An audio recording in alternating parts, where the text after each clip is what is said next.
All right. Spectacular intro. Wasn't it cool? Yeah. You It's got like to the count on it. standard video on StreamYard. I was like, I was gonna do a unique one, but You know, welcome to this fireside chat. Hopefully we can have Daniel joining us here in a little bit. There are some technical issues with the LinkedIn stream, but I think we can manage on Facebook and YouTube. Trial and error. This is a casual fireside chat. Frank, Sergey, we're going to talk about crypto. We discussed a little bit earlier about the different topics. I want us to dive in deeper in the crypto universe, but let's circle back also for amateurs such as me and do a little bit of start off with a little bit of basics. How are you guys doing, by the way? Frank, are you like how's your health? That I just had a stomach flu, so that's not the best question to ask. But otherwise, I'm doing great. Never been better. Okay, but you're good. You're like, geez, like if I would just wake up from a flu, I would not look that fresh. So thank you. Stop it, you. Sergey, how are you? I'm all right. I'm all right. Can't complain. Awesome. Stomach's fine. Stomach's fine. Great. Let's jump into it, and then hopefully Daniel can join ASAP. I don't know really what's going on, but let's start. Let's start with a quick introduction. Frank, do you want to start introducing yourself and what you're doing? Sure. I'm Frank. I guess our journey started at Sub 46 actually with the company. So I'm originally Dutch. I have had two companies before this. One was a location-based social network, and I sold my shares in that one, and had a company after that was an indoor positioning company, basically what GPS is outside, we were doing inside buildings. And then in 2013, I co-founded Cefello, which is a cryptocurrency company based out of Stockholm, Sweden. We started our journey actually at Sub 46 in at Regeringskantoor. I guess that was the first office, right?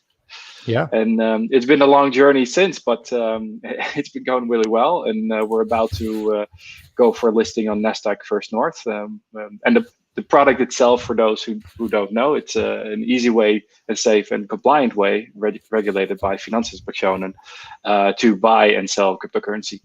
To put it very simply. Cefello.com. Check it out. Yeah, and a nice hat merch as well. Yeah, well, the story was there that last time I was on a call with Sergey as well on the panel, and he had the subtle, the pillow that you see again behind him there. Says, "I'm going to beat him to it today and wear a Cefello cap." Nice. Is it like if you purchase cryptocurrency on your platform, can you get a hat? We should have a Cefello merch. I'll look into that. We don't. Maybe sign me up. Good. Welcome, Frank. Sergey, quick introduction of yourself and what you're doing. Right. My name is Sergey Kotler. I'm the CEO and founder of Bitrefill. I've been also running this company since 6 years now.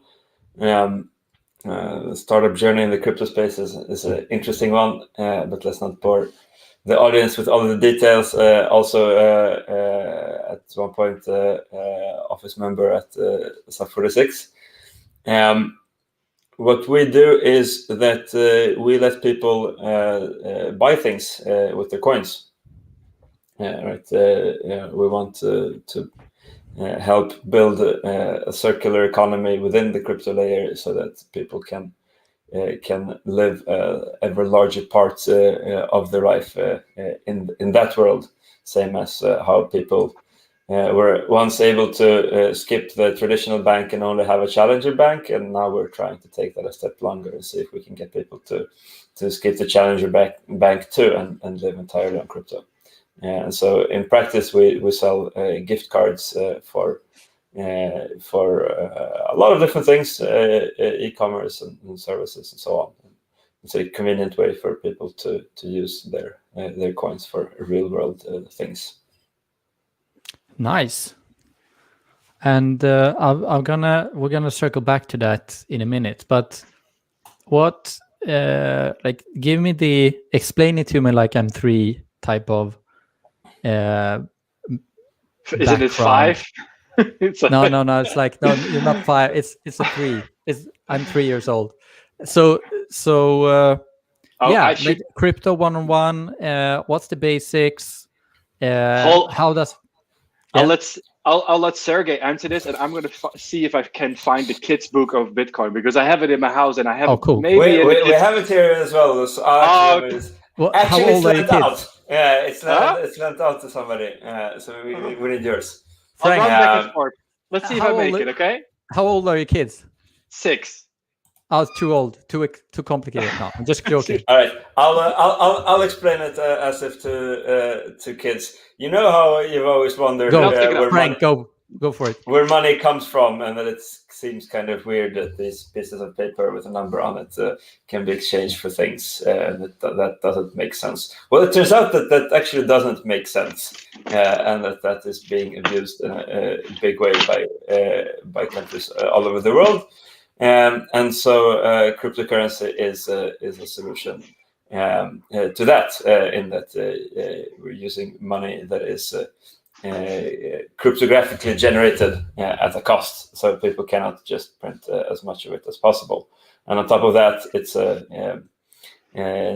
can be used online directly to be sent over the internet without relying on third parties and middlemen companies. And maybe stop there. Yeah, and what, like, why is this? Why are you spending your lives, both of you, doing amazing stuff in this space? Like, what's the deal with crypto and Bitcoin in this specific case? From my side, I mean, look, if you've dealt with programmers, you know how sometimes when there's a problem, the programmers build a bypass around it, right? And they build sometimes a big detour to just build around a certain problem. Hello. Hi, I'm nice. Sorry. I clicked on the wrong things. I'm so sorry for that. Daniel, welcome to the party. Hey, how are you guys? Good. Pretty good. We just completed a couple of introductions, and we were talking about crypto 101. But let's before we go further, I want to hear Frank's version of it as well. Daniel, like, good to see you again. Long time no see. It's been a while. Yeah, what's going on in your life? And maybe you should start by introducing yourself, because you might be like a fresh face in the crypto space, but in fintech world, you've been around for a long time. So yeah. So I actually I have a close connection to Sub 46, right? Because I think we were the first or second company in the first original Sub 46. So this is like meeting good old friends. Daniel and I, reunion. Before Sub 46, we were together in the office even before that. Exactly. Nice. And I have a picture of you guys when you were walking on the street like a rock band, and I told you already at that point, these guys are going to be big. And now you're going to list a fellow, and I'm going to be one of those people who can say I have the bragging right. I was there from the beginning. Nice. Yeah, I've seen the picture. That looks like just a couple of kids trying to change the world. Exactly. Well, not knowing what they're getting themselves into, of course. Exactly. It's been a lot of hard work since. No, so Sebastian, thank you for asking. So I've been running FundMoney for the last 10 years. So basically, we saw an opportunity that the world was changing. That we saw a lot of users coming and being frustrated that all the world of finance is not good enough for the new world. Obviously, the difficult thing for us in FundMe was to try to change something which didn't really need it to be changed. Like if you look at the world of funding, there's a lot of funding out there. There's a lot of people who get funding, and especially in Sweden, there's billions and billions and billions. The problem is, of course, is that it goes to the wrong people. It goes to big institutions, big companies, and there's thousands of awesome entrepreneurs who can't access funds. And at the same time, there's a lot of people, once again, millions of people who are waking up and say, well, I want to be part of the next fellow. I want to be part of the next Spotify. I want to be there from the beginning. I want the chance to play the dragon game, right? So we did that for 10 years. We started in an extreme uphill battle. A lot of people thought that what we were doing was illegal, which of course it wasn't, because we read the books, we read the laws.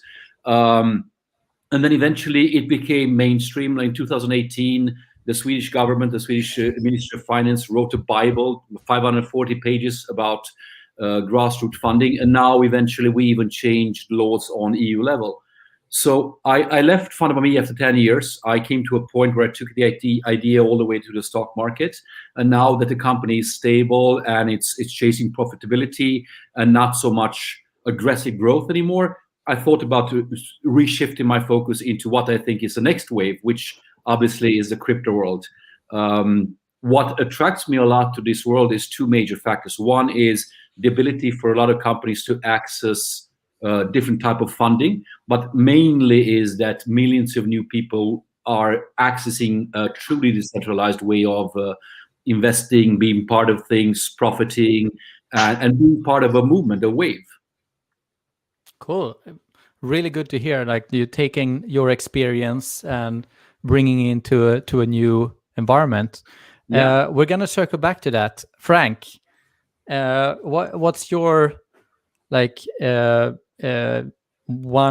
minute comment on what's the deal with crypto? Why should anyone care? Well, I mean, I think what Daniel is describing is a very good example of why I got excited about crypto in the first place. It's opening up in this, use case, the possibility for, accessibility to finance, as well as for people to more easily raise, in this case, funding for their initiative. Well, of course, we've seen the negative side of that as well in 2017 with all the ICOs and many companies, projects that shouldn't be able to raise money, but that's sort of par for the course when you're dealing with a technology like this that is disruptive in a major way, just like the internet was. For me personally, it was that.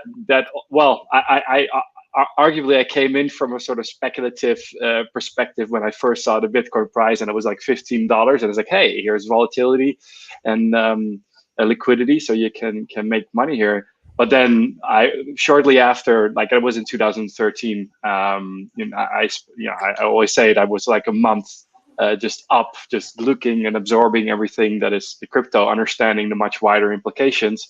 And for me, even though I'm very excited about the very broad scope of what blockchain technology can do, it was sort of always about the monetary aspect of it, and the ability for opening that up to the world, and the potential of financial inclusion, where people who don't have access to sort of the financial infrastructure that exists globally can have access, and people that are underbanked, unbanked can get access and have an ability, if you look from a monetary supply point of view, to better, have a better store of value than their base currency, particularly in countries where you have hyperinflation.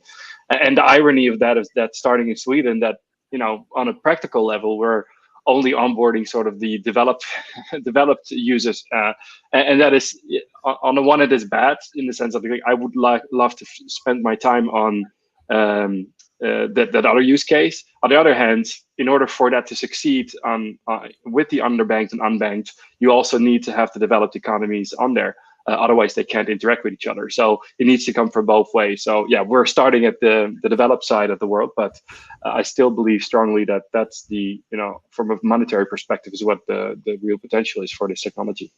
Yeah, and I'm gonna move forward a little bit in the agenda, and because it's connecting to what both Daniel and you said, I want to hear, like, from all of you. You gave a quick introduction about the recent happenings, recent news.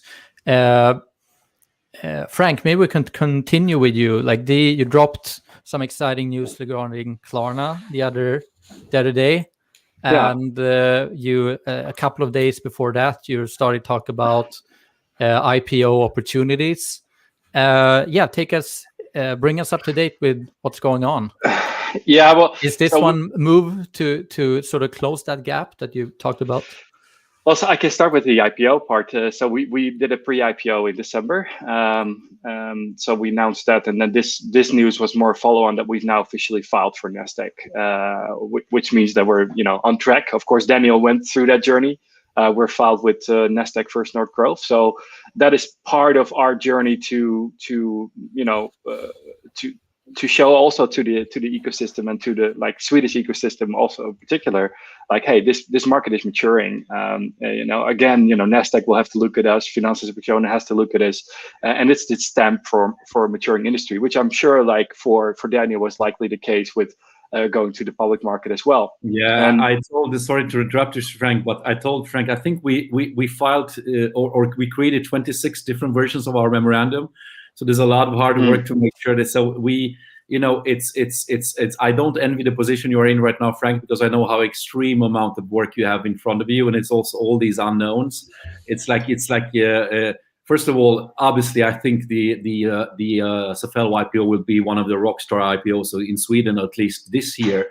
I'm going to have my eyes on it. I'm going to definitely buy on the first day. But the point is that it is an extreme amount of work that you are in front of right now, and it's so hard to see for a lot of people because you only see the end result when the share price is actually filed. But all the unknowns, and especially I think for people like Frank and myself who are not. We haven't listed 20 companies. We understand the mechanisms of it, and we have good advisors, right? But it is, at the end of the day, you are extremely alone on the top. Even though that Frank has a huge team and I had a huge team, it is alone. It's psychologically extremely rewarding, but also extremely hard to list a company. Well, is the Klarna thing a part of that? Like, what's up? Yeah, so that is completely separate news, right? The Klarna announcement. So I mean, that is more connected to what you're saying, like to bridge the traditional financial world and the world of crypto. I mean, for us, it's been over the past 7, almost 8 years now. It is about what kind of alliances, what kind of connections can we have? So you have that, of course, with banking partners. So where people store their fiat money, their regular money, and with payment service provider, where you're connecting to sort of the payment rails in order to make the move from regular money to crypto more efficient. And Klarna is a natural extension of that. For us, it is exciting because it's open banking, which is, of course, part of the European legislation that is helping on a different level already, innovate sort of the payment and landscape, and forcing arguably banks to innovate as well in a very good way. So that has implications for what we could do with the product, but on a very practical level, just makes it easier for people to purchase crypto. And Klarna, again, from a trust perspective, just adds another layer of trust for the end user, where they are able to verify their identity with Bank ID, and then they're able to pay with Swish, which they know, or they're able to connect to Klarna to make their first purchase. So you're taking all these sort of scary elements, or these kind of feeling of obstacles to actually make your first step to crypto. You can start taking these away, and you start breaking down these barriers and making it a lot easier and safer, or at least even if it's already safe, it's less resistance to make those first steps. So that's what it's for us. And I think if you look at the payment landscape, you had PayPal entering, you had Square entering, and I think it's of course it's in a different way in entrance because they're just supporting us as a fellow to do it. But it's still it's a big company that is making a first tiny step into crypto. Yeah, is this the first step of actually going from a speculative environment to an actual functional value or currency? What's your take on that, Sergey? I wanna the whole vision behind Bitrefill is live on crypto. What's your what's your take on the moves that Frank is doing, and are we like, is this like are we speeding up the pace in which crypto gets accepted in general, or what's your take? Sure. But I mean, it's tremendous news. But we also, I think, should be aware that Sweden is not at the forefront of this development. We're lagging. It's. I mean, in the US, you have companies like Square themselves having a major part of their revenue being from selling crypto, right? So this is. In many other places, even more conservative countries than Sweden, where this development has gone much further. From our perspective, we've always been about making this a currency and used in its own realm. But I mean, it's absolutely not deniable that the majority of people buy Bitcoin for speculative purposes. And I think that's it's fair, and we live in such a time as well. And I guess we're going to be talking about that as well. But it's not, there is an economy in crypto, always has been. So it's not fair to say that these are first steps. I would say that this is maybe another crack in the dam, and I think we're very close to seeing the dam properly falling apart, and eventually seeing a complete. Complete mix of that which has traditionally been seen as the crypto industry and that which has been seen as the fintech industry. Yeah, right? Usually all fintech companies are Bitcoin companies. Yeah, usually when you see these changes in society, the paradigm shifts, they happen in waves or in phases. First you have the first adopters, which was a few years ago, and then a lot of people are talking right now of a second wave, which should create the entire crypto market into more stable but also bigger environment, and then eventually come to the mass adoption level. And that could be 1 year, 5 years, 10 years down the line. You never know. But it's undeniable that it is a major second wave coming. And I think definitely it happens because of the political climate in the world. It also happens because we've seen quite a few bull runs in the last year where a lot of people mobilize against something or for something, and now millions of people are definitely more into these things that were considered a bit, expert level or strange or quirky or too modern.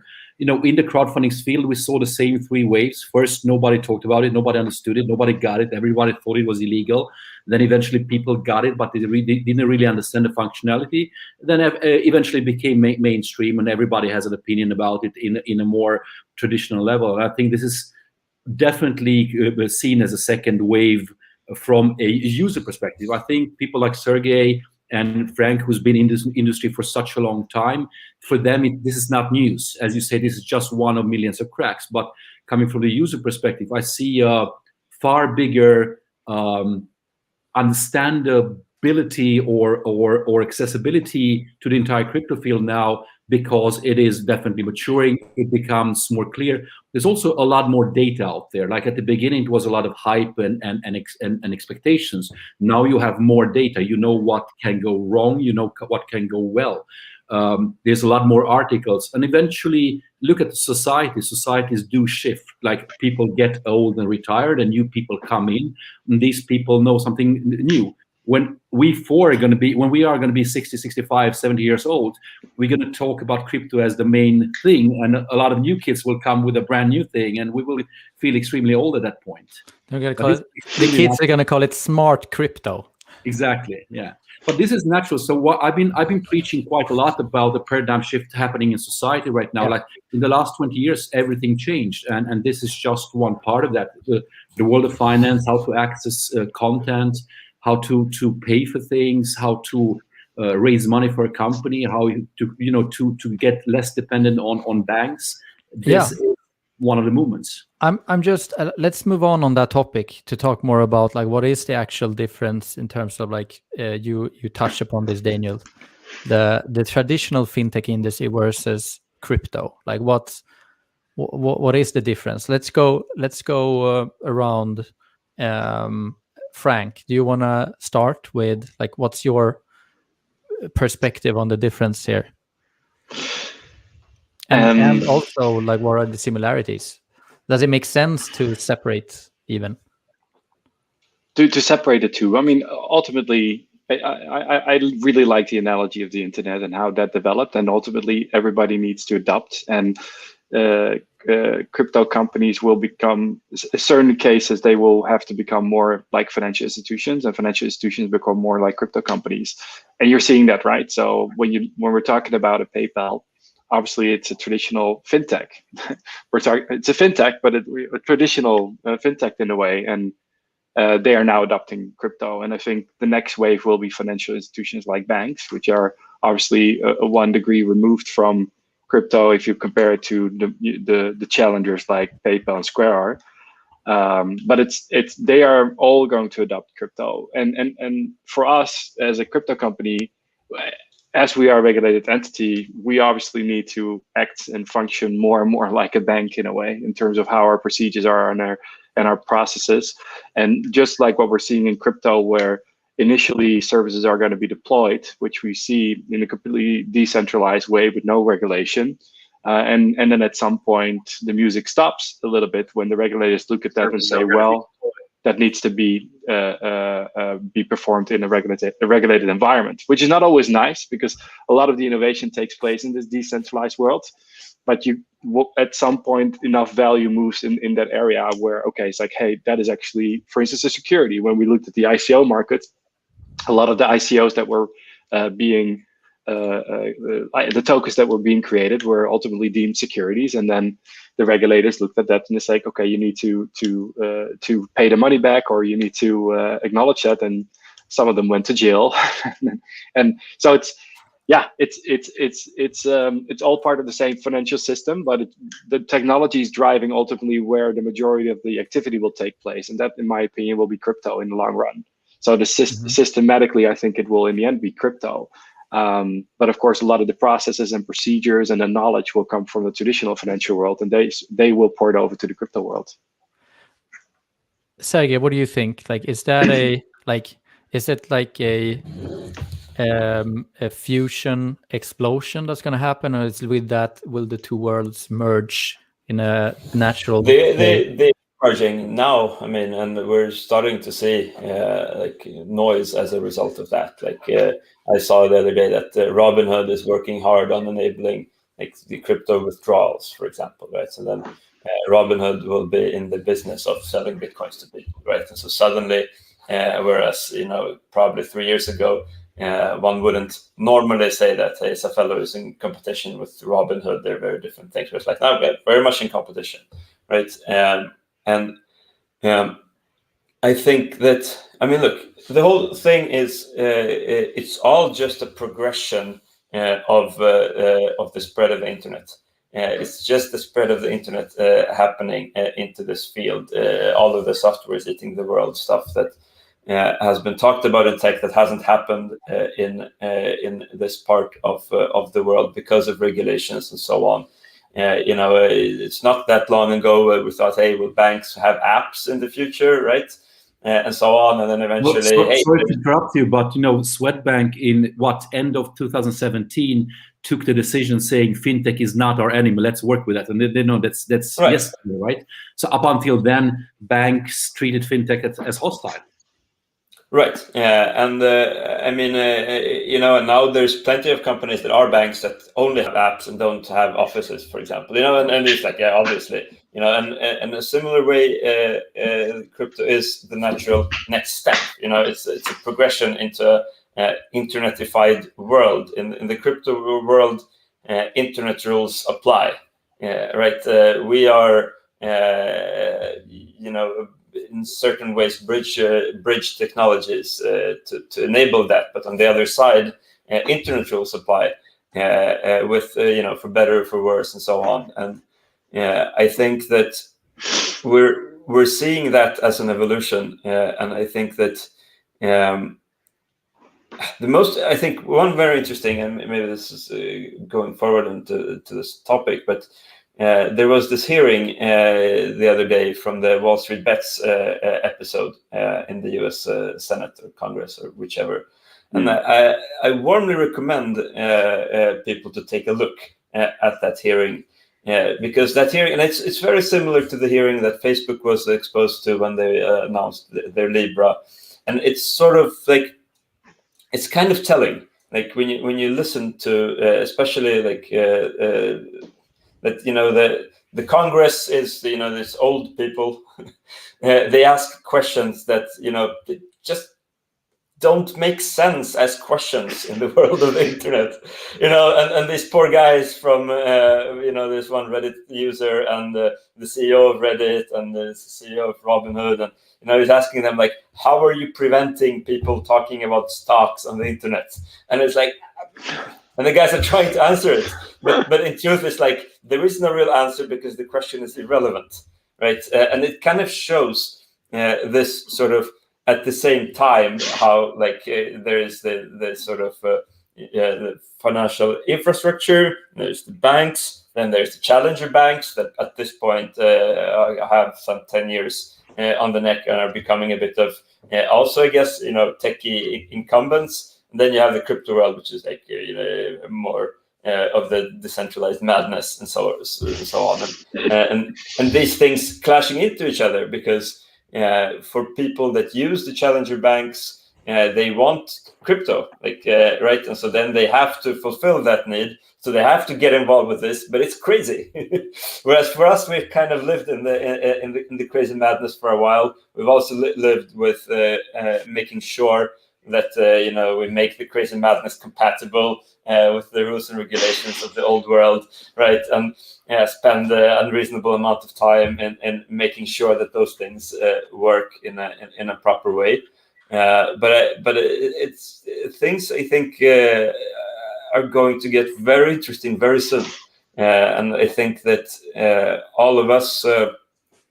You know, especially like there is a crypto field. Like this is a interview about or a fireside about crypto, and you know, like what me and Frank have in common. We run crypto companies, right? You know, so, but that like it's blurring so fast, and I think that it's important also for us who have been in the space, who kind of maybe a little bit gotten used to.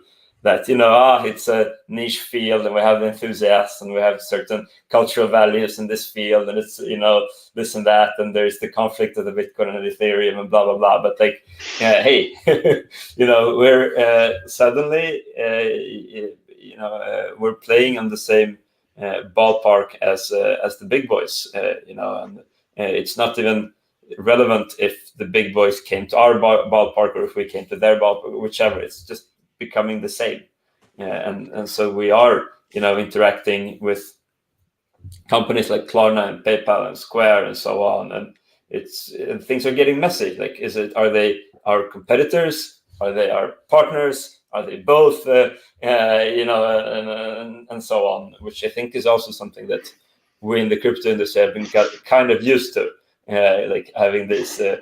Fluid relationships with the other companies that don't exactly follow the rules that we were taught in business school about how a value chain is supposed to work and who is your competitor and who is your partner and blah blah blah.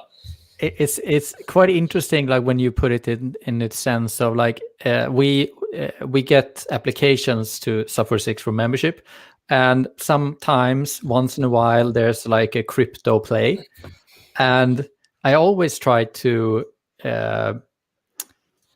somehow like, okay, I need, like, I'm not I don't have the domain expertise, I need to talk to someone, and then I come to you, Sergey, and most of the times it's like facepalm. It's like, no, what the hell is this? It's like some crypto play that is actually not applicable or doesn't even technically make sense or something like that, and I can see the frustration in your eyes when I show you those applications. It's like that's what you're trying to fight against in order to get crypto accepted and get the credibility it deserves and so on. Have you, Frank? Are you also facing this type of like? Are you dealing with like when you're talking? I work with crypto, and people like, okay, so you're selling weed? Is that what you're doing? Or like, what's the?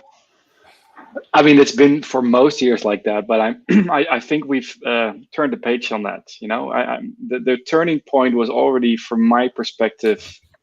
Okay, you had the ICO, but even the real narrative started moving back to crypto in 2016. So in 2015, you were not allowed to talk about Bitcoin. You were only talked about blockchain technology. Sorry. So every crypto company started rebranding themselves as a crypto company. Oh, sorry. No worries. Somebody else talk. Sorry. I know, I have something in my throat. So you want to take rest your voice? Yeah. So I can add yeah, something. jump in. Yeah, so I'll jump back in. From my perspective, I think you need to look at this historically and from a user perspective. First of all, the banking system and the monetary system that we are having, they are hundreds of years old, and they are extremely effective for some people, and a lot of people make a lot of money. And also a lot of people make them extremely complex out of many reasons, unnecessarily complex reasons of, scaring people out, making sure that they can charge enough for services which are not really needed. And at the end of the day, it's an extreme strong lobby organization. But it's also something else. It's also deep-rooted in our values. If, as Sergey said, you get taught at your school how the system works, how it always worked. So somebody coming in and saying, well, it should work differently or it can work differently, that's a bit of a mind-blowing thing, especially in systems where you have systems who are extremely effective. But if you can make them better or more modern, like for instance, the reason why Wall Street Bets and Reddit and Deep Fucking Value was on the Senate hearings is because one simple reason is that in the 1930s, we had a huge depression. And after that, all governments wanted to protect the small, stupid user, right? The regular person who is considered to be non-educated enough to make financial decisions. Those rules are still in place. So from 1930s up until 2021, we have to deal with the same. If you look at Frank, for instance, running an extremely modern company in a modern world, when he IPOs, he still has to adapt and adjust to certain old-fashioned type of system. You list on a stock exchange. You have to have a certain type of bank access. You have to have certain type of steps. So what Sergey is doing and what Frank are doing, or what we are doing at this point, is that we are trying to adapt to the old, and at the same time trying to paint a picture saying, okay, we're heading in this way, and we should go in this way. And obviously, governments are stale. They are slow. They will never change on themselves. Somebody needs to push. As Frank mentioned, some people push too much. They made crazy promises, raised hundreds of millions of dollars, and nothing happened. Those kind of things are damaging for an industry, but they also help industry because it pushes it onwards. And eventually, you come to a point where people don't see this as threatening, but rather as having a value. And the big question right now is for governments and financial institutions and security commissions to decide, okay, we understand the value of it. We understand the millions of users who want to use this. We understand it's more effective.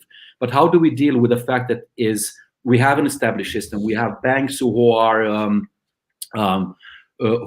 extremely powerful and are making extreme amounts of money and also deep-rooted into the system. At the same time, the world is changing. People do discuss things differently.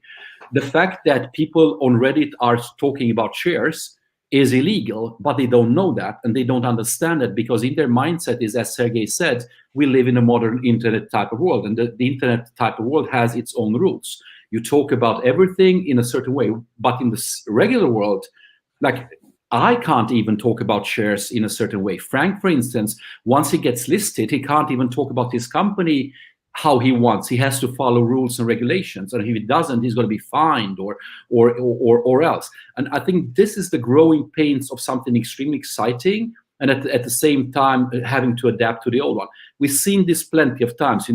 Traditional paradigm shifts are extremely painful. Some people make a lot of money, some people lose a lot of money. Paradigm shifts tend to be extremely dramatic. Because a lot of people are experimenting. I would bet that neither Frank, Sergey, myself, or you, Sebastian, know where the world is in 10 years from now. We can guess, we can assume, but we don't know, right? Because just look back 10 years from now. And this is the interesting thing about things. But I think what we should all remember is not what Frank wants to do, or Sergey, or me, or you, Sebastian, but rather what are the users wanting. And this is what gets me excited, because it's a huge difference when you have 100 companies or 1,000 companies pushing legislation and changes, or when you have millions of users who say, wait, why is the world like this? Why can't it be different? Who can provide for my needs or my services? And this is where the interesting part comes, because suddenly you don't have geographic regulations. You don't have a securities commission like in the US, who has 52 sub-states and sub-regulations. You don't have the EU, which is extremely different from country to country. You don't have a difference between Asia or Africa. You have 24/7 trading, every day of the week, all around the clock. If you look at, let's say, for instance, the difference between Los Angeles and New York. If you wake up at 8 o'clock in Los Angeles and you are dealing with money, you already are 3 hours after the stock exchange opened in New York, meaning that some people made decision on your behalf 3 hours before you wake up. So that's already something extremely doesn't make sense, right? It shouldn't be like that. You shouldn't have to wake up at 4 o'clock in Los Angeles to make sure that you are part of the stock system in the same country that you're in. There's a lot of these things that will slowly change, and if people like Frank, Sergey, myself, and you, Sebastian, don't push enough, nothing is going to change. And some people don't want to change, right? So this is the balance that we need to keep between what we want and can do and what we are allowed to do for a while.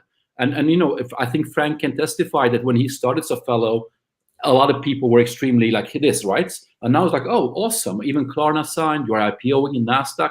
These are huge steps who suddenly makes the entire field more, legitimate in quotes.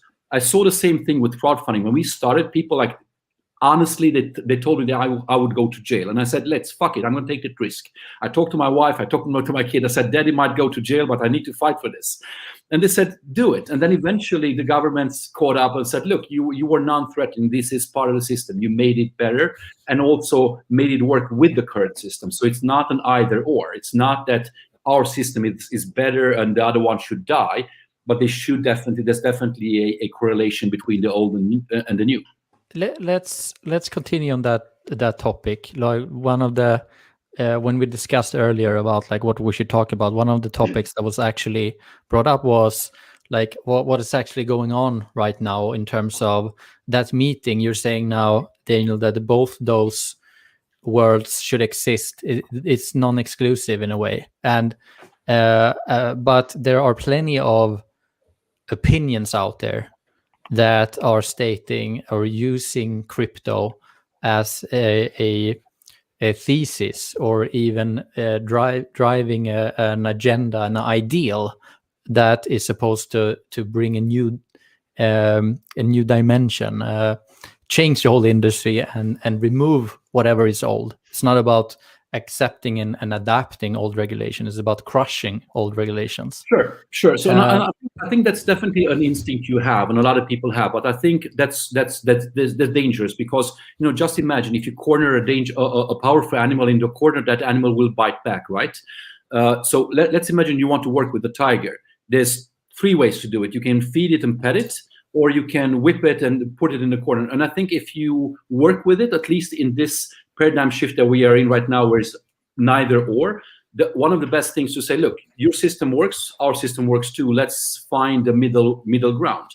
5 years from now, 10 years from now, maybe some system die or evolve, and that's extremely natural. But I've seen this, especially in the crowdfunding field, where a lot of competitors started to point fingers at the system or politicians saying, you are wrong, you are dinosaurs. And then eventually these guys fought back out of pure instinct. While other countries, let's say in Sweden, FundMe and all the other crowdfunding portals and the rest of the fintech industry, we've been extremely good at working with the government and with politics, and almost teaching them that what we are doing is non-threatening, it is solid, it is stable, it's not different from the other one, but it's more evolved. And I think this is the key to actually doing change, rather than just having a clash of titans, because at this point they're extremely strong titans. The crypto industry is becoming more and more powerful, more and more people are joining it. More and more powerful institutions are standing behind it. And at the same time, the old industry is extremely powerful still, and will be for a foreseeable future.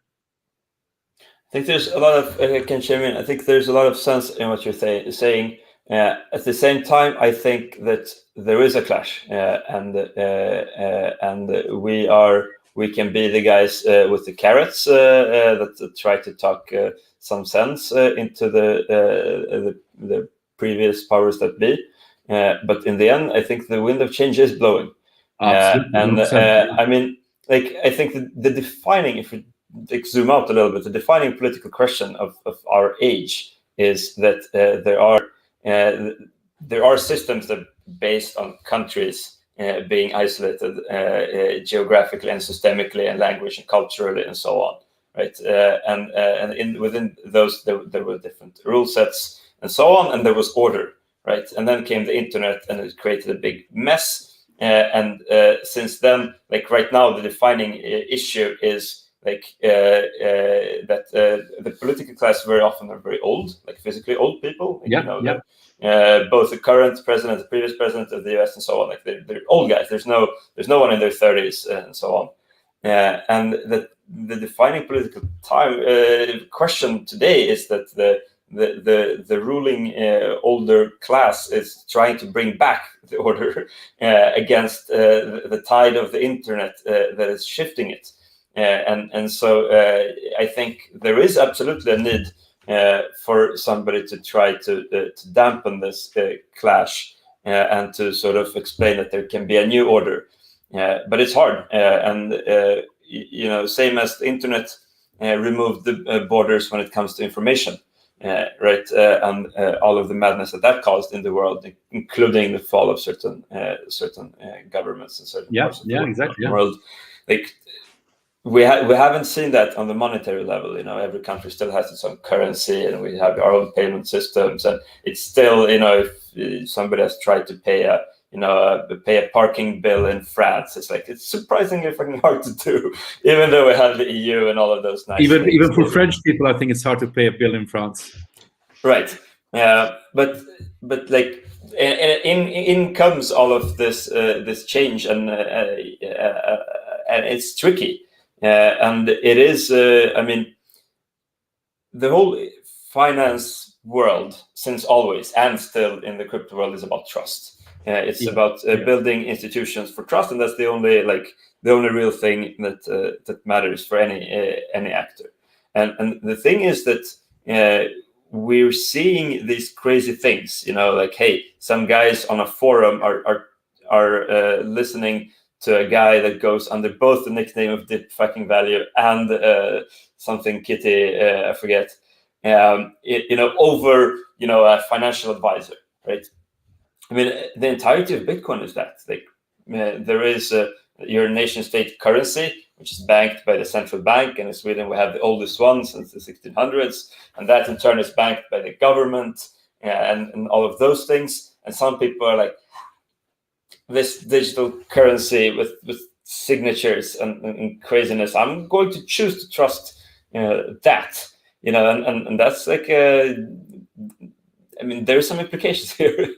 I think this is the key to a lot of things, especially in the finance industry, is trust. And if you look at, for instance, let's say the US dollar, it's been a long time since it was correlated to an actual monetary gold value, right? So it's a trust. So for the US monetary system, trust in the stability of the system is imperative.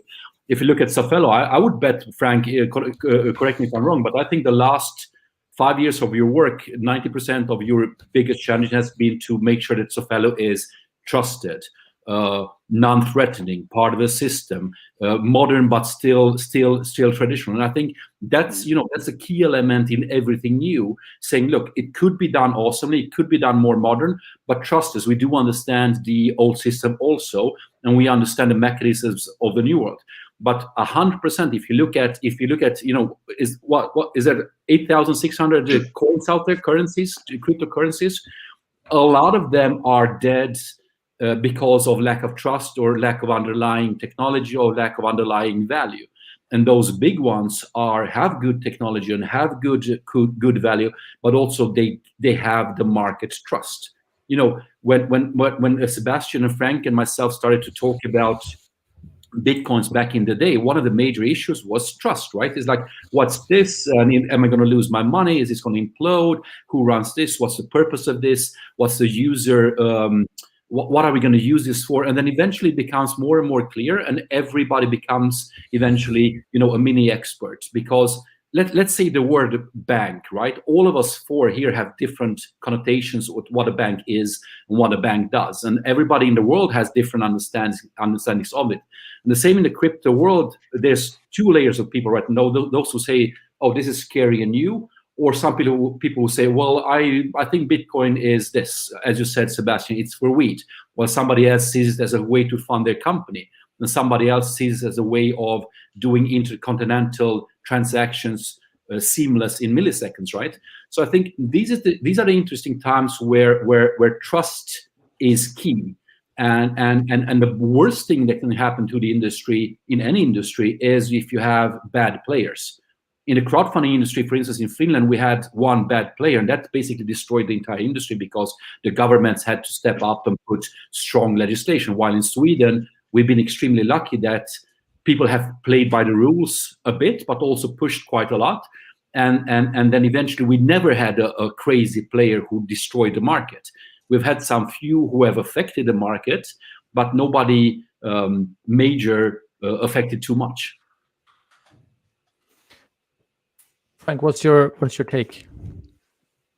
Well, I think from a macro level, I think it's interesting to look at the geopolitical side of things. I mean, crypto was created out of sort of the Occupy Wall Street movement, and if you really look at crypto as an instrument to affect change, I mean, it's really touching upon the geopolitical spectrum of particularly the nation state, the United States, that is now grappling to hold on to its former self in a way with the United States dollar.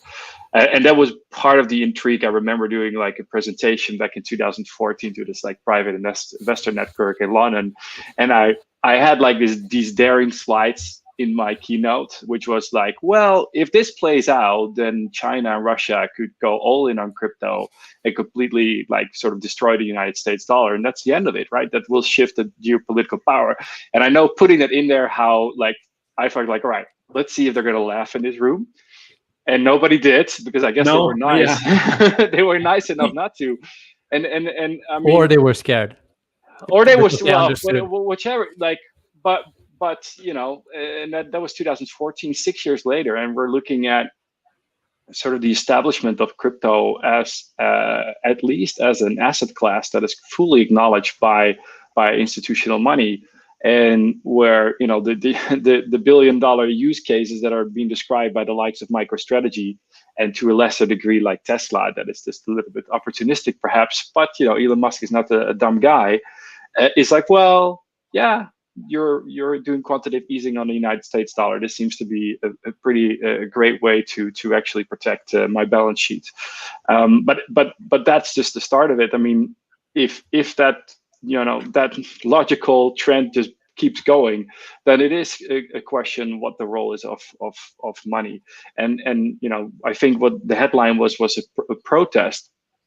I mean, it is, of course, it started out as a protest from the Occupy Wall Street movement, and how so many people were sort of disenfranchised and lost so much money during the financial crisis. And that started, you know, literally in the Genesis block of Bitcoin. There was a link to the chancellor has another bill out so it was literally a protest movement. Cryptocurrency was launched in that way. Well,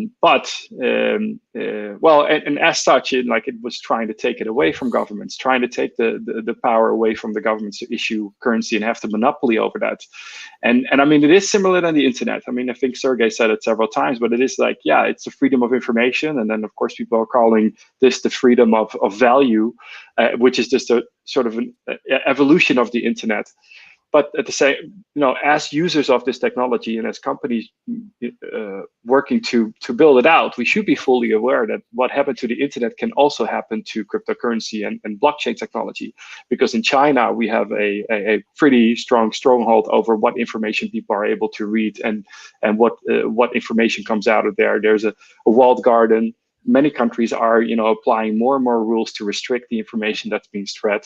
You can see how much information control there is on platforms like Twitter, where all this concentration of that information allows them to have an influence on the elections, on the political landscape in a much broader sense. Which, in this case, like Trump being shut down on Twitter, which obviously a lot of people agree with, but also what is the flip side of that? So that we will experience that in crypto as well. And it is a little bit on how that will play out. And that, for me, it's intriguing, and it's you can speculate about what ultimately will happen there. But certainly, there we have this geopolitical shift, and you have all these problems in the United States that obviously are not solved yet, and this is a catalyst for that. And it's in one way a protest. I mean, during the Black Lives Matter movement, there was literally somebody with a microphone, with what is called not a microphone, but Megaphone, megaphone, screaming like, buy Bitcoin. This is how you can disconnect. I mean, it's a pretty,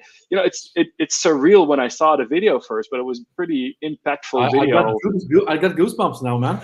Yeah, it was a pretty impactful video. It's like you're watching sort of a scene from that Mr. Robot, if you guys remember, where they sort of played around with that font, and you start seeing that for real.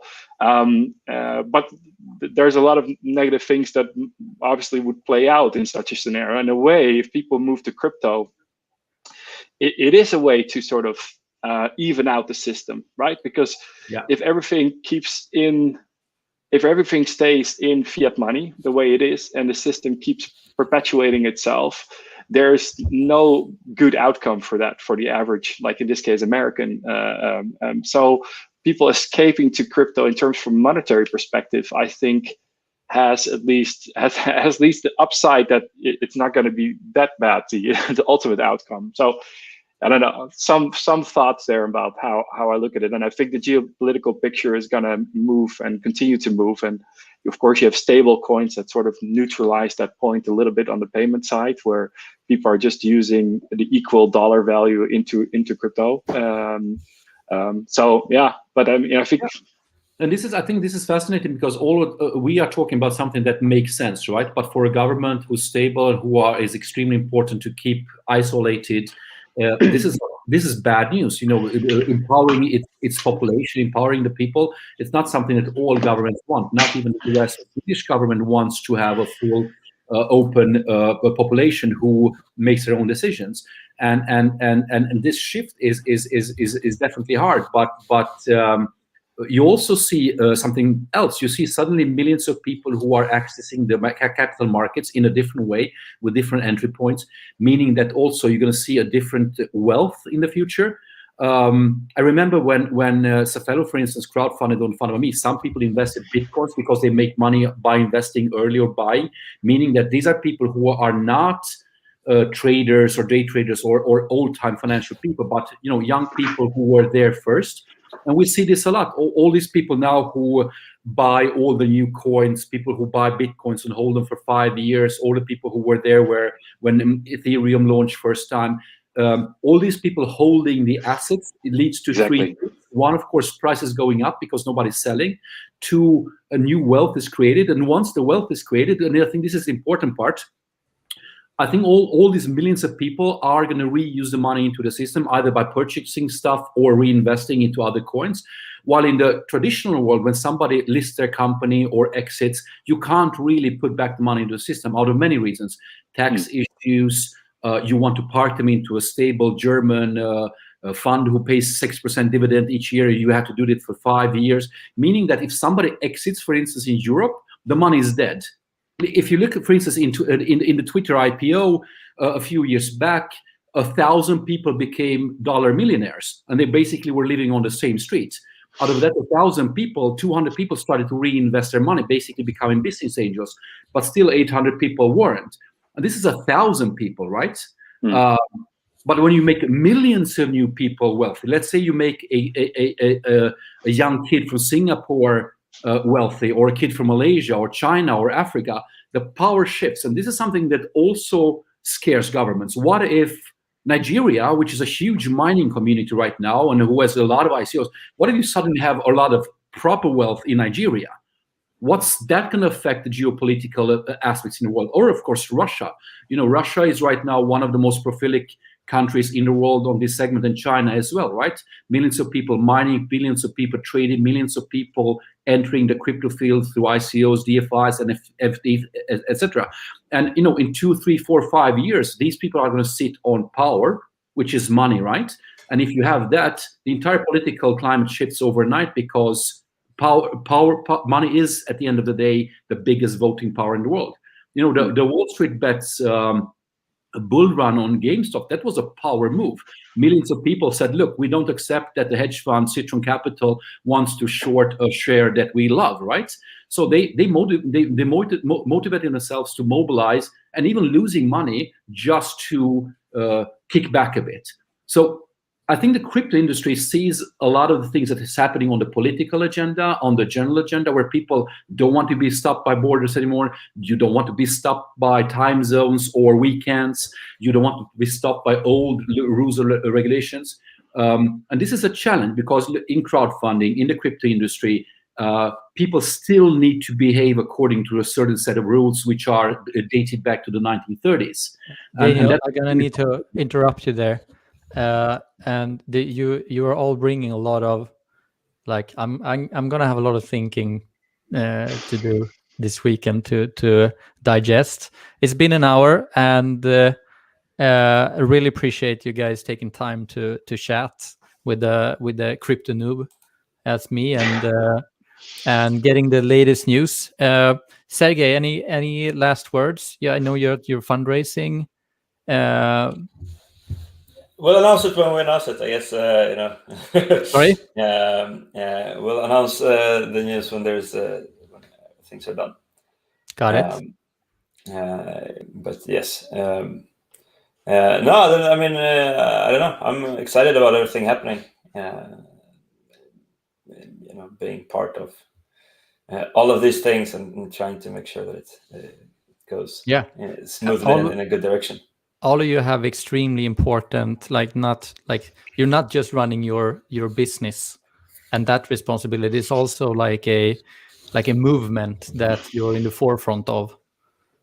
So exciting times ahead for sure. Frank, any last parting words?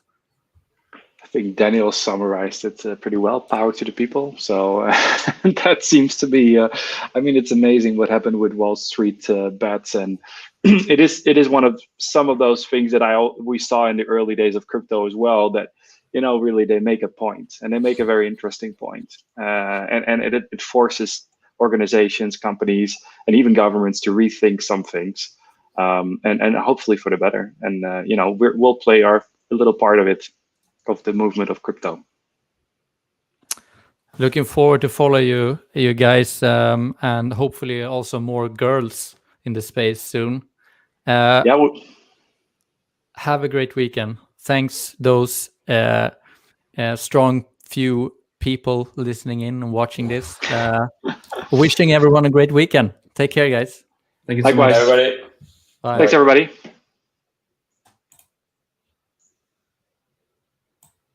Okay, later, Gators. It's okay. Now it's only us. Now we can talk openly. I'm kidding. I gotta go.